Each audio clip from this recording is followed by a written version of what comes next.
நேற்று நடந்த பிரச்சனையில் அவளுடைய குடும்பத்தினர் யாரும் அவளுக்கு ஆதரவாக நிற்காததால் சந்தனா அவர்களை வெறுத்திருந்தாள். நேற்று டீலிங் கேன்சல் ஆயிடுச்சுன்னா இன்னைக்கு மீட்டிங் நார்மலாக இருக்காது. அப்படின்னா இதுக்கு ஏதாவது பண்ணி ஆகணுமே யோசித்த ஹரீஷ் ஃபோனை எடுத்து ராகவிற்கு மெசேஜ் அனுப்பினான். ராகவ், நீ எங்கே இருக்க? நம்ம பிளானை இம்ப்ளிமெண்ட் பண்ண வேண்டிய நேரம் வந்துருச்சு. நீ உடனே ஏஜே கம்பெனிக்கு கிளம்பி வா என்று அதில் இருந்தது. நீ உள்ளே வராமல் இங்கேயே இருக்கிறதா நல்லதுன்னு நினைக்கிறேன் ஹரி.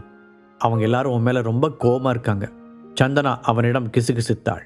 இப்போ மட்டும் நான் கூட உள்ளே வரலன்னா அவங்க மொத்த பழியையும் தூக்கி உன் மேலே போட்டுருவாங்க சொன்ன ஹரீஷ் சந்தனாவின் கைகளை பிடித்து ஆறுதலாக தட்டி கொடுத்தான். பரவாயில்ல பேபி, அவங்க இந்த மாதிரி என்னை அவமானப்படுத்துறதுன்னு புதுசா? அது எனக்கு பழகிருச்சு. பட் உன்னை யாரும் எதுவும் சொல்ல நான் அலோவ் பண்ண மாட்டேன்.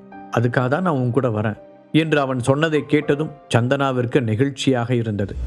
அவர்கள் இருவரும் அந்த மீட்டிங் ஹாலுக்குள் நுழைந்தவுடன் கார்த்திக் உட்கார்ந்திருந்த சேரில் இருந்து குதித்து எழுந்தான்.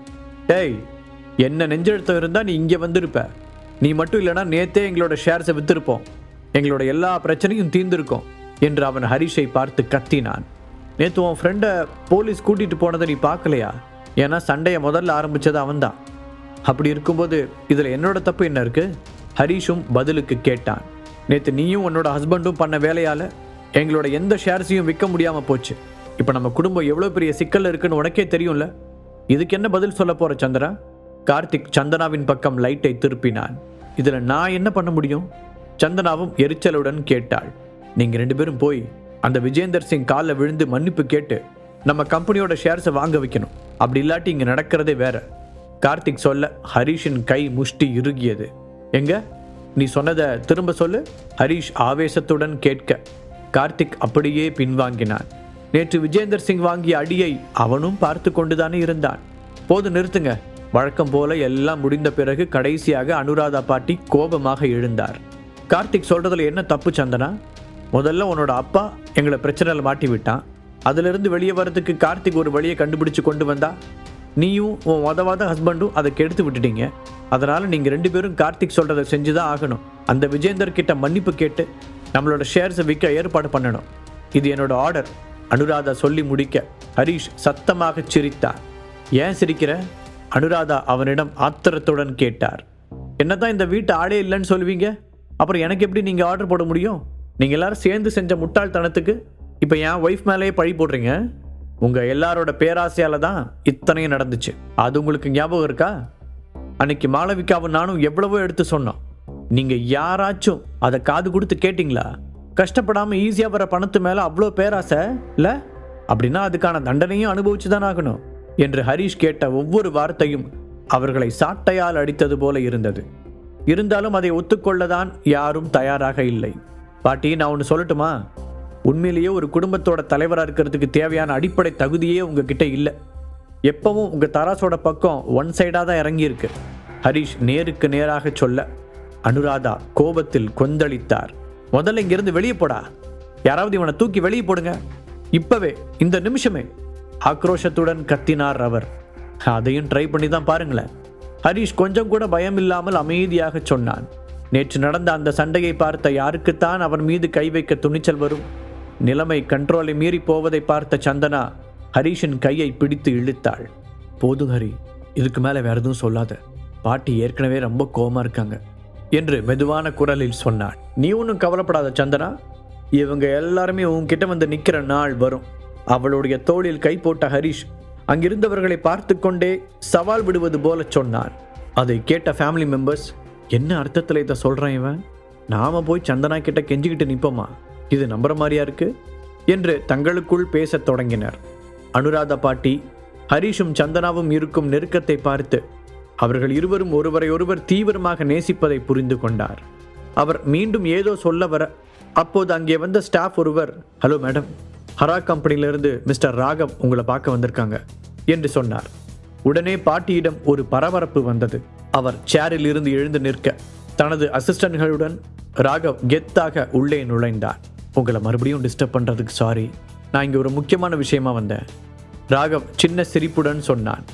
நீங்கள் எப்போ வேணாலும் இங்கே வரலாம் மிஸ்டர் ராகவ், உங்களுக்கு அதுக்கான எல்லா உரிமையும் இருக்குது. அனுராதா பாட்டி பணிவாக பதில் சொன்னார். சாரி, எனக்கு நேரம் ரொம்ப கம்மியாக தான் இருக்குது, அதனால் நான் நேரடியாக விஷயத்துக்கு வந்துடுறேன். சந்தனா, இன்னைக்கு இங்கே வந்திருக்காங்களான்னு தெரிஞ்சுக்க முடியுமா? நான் அவங்க கிட்ட பேசுறதுக்காக தான் வந்தேன். முகத்தில் இருந்த சிரிப்பு மாறாமல் ராகவ் சொன்னான். அவன் சொன்னதை கேட்டு அங்கிருந்த ஃபேமிலி மெம்பர்ஸ் முகத்தில் ஈ ஆடவில்லை. இவரதுக்கு சம்பந்தமே இல்லாமல் சந்தனாவை தேடுறாரு. அவர்களுக்குள் கேள்வி எழுந்தது. அவர்கள் யாரும் பதில் சொல்வதற்கு முன்பாகவே ராகவ் சந்தனாவை பார்த்து விட்டான். சேரில் இருந்து எழுந்து அவள் அருகில் சென்றவன், ஆய் சந்தனா, நான் ராகவ். ஃபைனலாக உங்களை சந்தித்ததில் நான் ரொம்ப சந்தோஷப்படுறேன் சிஸ்டர் என்று கை நீட்டினான். திகைப்புடன் அவனை பார்த்த சந்தனாவும் மரியாதை நிமித்தமாக அவனுடன் கை குலுக்கினாள். அவங்க சொன்னதெல்லாம் சரிதான், உண்மையிலே நீங்கள் ரொம்ப அழகாக தான் இருக்கீங்க சிஸ்டர் என்றான் ராகவ். அங்கே என்ன நடக்கிறது என்பது யாருக்கும் எதுவும் புரியவில்லை. இந்த ராகவ் ஏன் சந்தனா கிட்ட இவ்வளோ ஃப்ரெண்ட்லியாக நடந்துக்கிறாரு? அவர்கள் குழப்பத்துடன் ஒருவர் முகத்தை ஒருவர் பார்த்து கொண்டனர். ஆனால் இதெல்லாம் வெறும் ட்ரெய்லர் தான். இனிமேல் தான் மெயின் பிக்சரே இருக்கிறது என்பது போல ராகவ் சொன்ன அடுத்த விஷயம் அங்கிருந்தவர்களின் தலையில் பெரிய இடியை தூக்கி போட்டது. எனக்கு கொஞ்சம் அர்ஜென்ட்டான பிஸ்னஸ் ஒர்க்ஸ் இருக்கிறதுனால நான் உடனே சென்னையிலிருந்து கிளம்ப வேண்டியிருக்கு. அதனால் ஏஜி கம்பெனியோட ஷேர்ஸை உங்கள் பேரில் மாற்றலான்னு முடிவு பண்ணியிருக்கேன் சந்திரா.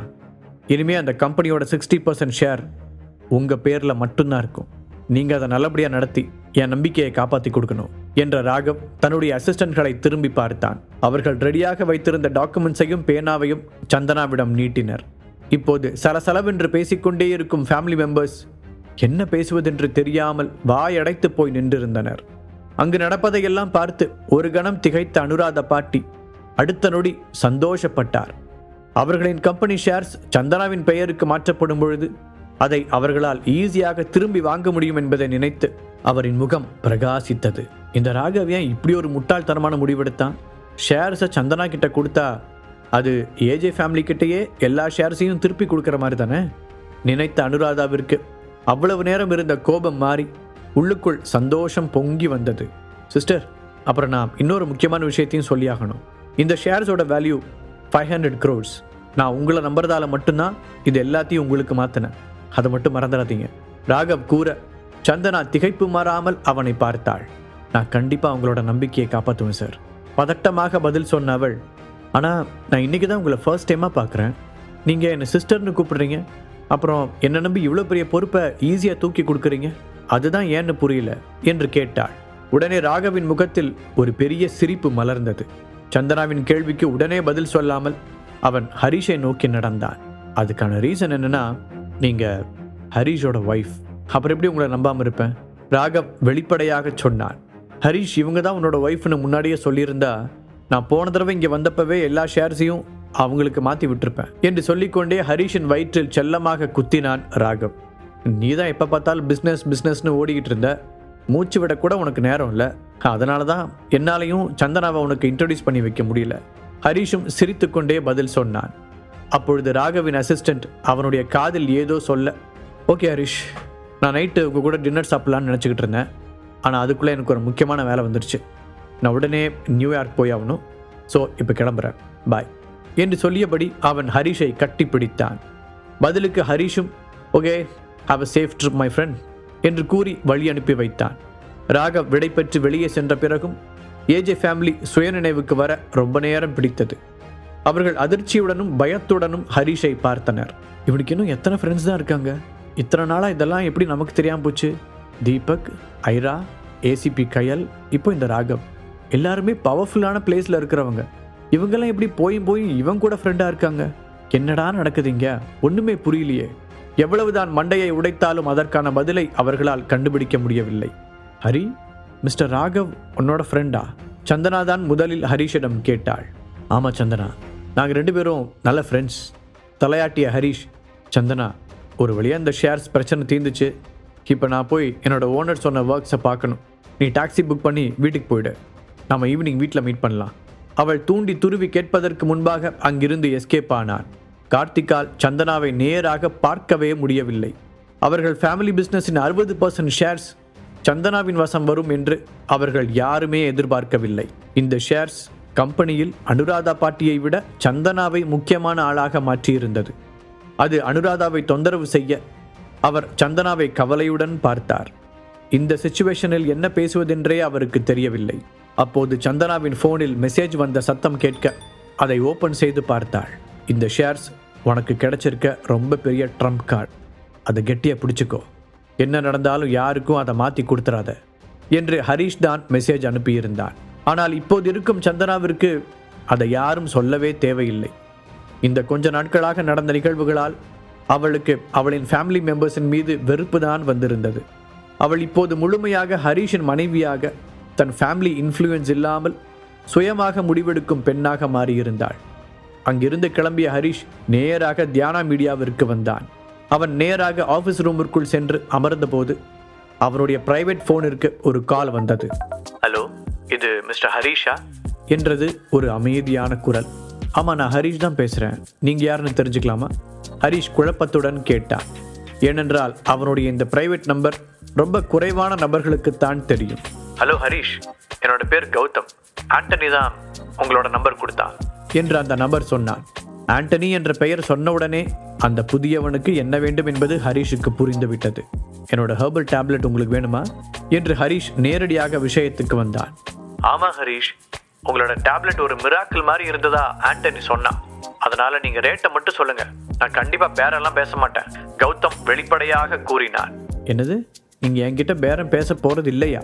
ஆச்சரியத்துடன் கேட்ட ஹரீஷ், நிஜமாவே இந்த தடவை நம்ம கிட்ட ஒரு திமிங்கலம் தான் வந்து மாட்டியிருக்கும் போலையே என்று மனதிற்குள் நினைத்து கொண்டான். இப்போது ஹரீஷின் முகத்தில் ஒரு சிரிப்பு வந்து அமர, சி மிஸ்டர் கௌதம், நீங்க இந்த விஷயத்துல உண்மையாவே ரொம்ப சீரியஸா இருந்தா நாளைக்கு இதே நேரத்துக்கு எனக்கு கால் பண்ணுங்க. அப்புறம் ஆண்டனி 5 lakhs கொடுத்து அந்த டேப்லெட்டை வாங்கிட்டாரு. உங்களுக்கும் அந்த ரேட் ஓகேவா இருக்குமா? ஹரீஷ் சந்தேகத்துடன் கேட்டான். 5 lakhs பிரச்சனை இல்லை, எனக்கு ஓகே தான். ஒரு செகண்ட் கூட யோசிக்காமல் கௌதம் சந்தோஷத்துடன் ஒத்துக்கொண்டான். போனை கட் பண்ணிய பிறகு ஹரீஷுக்கு தான் வருத்தமாக இருந்தது. 5 lakhsக்கு அந்த கௌதம் உடனே ஓகே சொல்லிட்டான். அப்படின்னா நெக்ஸ்ட் டைம் நாம் இன்னும் கொஞ்சம் அதிகமாக ஃபிக்ஸ் பண்ணணும் என்று முடிவெடுத்தான். அப்போது கதவை தட்டிவிட்டு உள்ளே வந்த நிக்கிதா, பாஸ், உங்களை பார்க்கறதுக்கு கெஸ்ட் வந்திருக்காங்க என்று கூறினாள். என்ன பார்க்கறதுக்கு கெஸ்டா? சரி, அவங்கள உள்ள அனுப்புங்க. அவன் சொல்லி முடிப்பதற்குள் உள்ளே வந்த கெஸ்டை பார்த்து ஹரீஷ் அப்படியே திகைத்து போனான். சேரில் இருந்து துள்ளி எழுந்து அவர்களை நோக்கி ஓடிய ஹரீஷ், நீங்களா என்று ஆச்சரியத்துடன் கேட்ட ஹரீஷ் அவர்களை பார்த்ததில் ரொம்ப உற்சாகமாக இருந்தான். அவர்களை கட்டி பிடித்து வரவேற்றவன், ப்ளீஸ் உள்ள வந்து உட்காருங்க என்றான். இந்த காட்சியை பார்த்த நிக்கிதா அமைதியாக ஆஃபீஸ் ரூம் கதவை சாத்திவிட்டு அங்கிருந்து வெளியேறினாள். தியானா மீடியாவை உன் பொறுப்பில் விட்டுட்டதா ஆனந்த் சொன்னான். அதான் என்னன்னு பார்க்கலான்னு நாங்கள் வந்தோம். ஹரீஷின் அப்பா கதிர் மகிழ்ச்சியுடன் கூறினார். ஹரீஷ் அதற்கு பதில் சொல்வதற்கு முன்னால், ஹரீஷ், உண்மையிலேயே நீதான் தியானா மீடியாவோட சிஇஓவா? அவருடைய அம்மா ரேவதி குறுக்கிட்டு கேட்டார். அவருடைய கண்களில் ஆர்வம் தெரிந்தது. ஆமாம்மா, நான் நம்ம ஃபேமிலி பிஸ்னஸ்க்கு ஒரு பெரிய ஹெல்ப் பண்ணனா, அதுக்கு பதிலாக சித்தப்பா இந்த கம்பெனியை என் பொறுப்புலேயே விட்டுட்டாரு. பாக்கெட் எஃப்எம் ஆப்பை டவுன்லோட் பண்ணி கிங் ஆடியோ சீரீஸை கேட்க ஸ்டார்ட் பண்ணுங்க.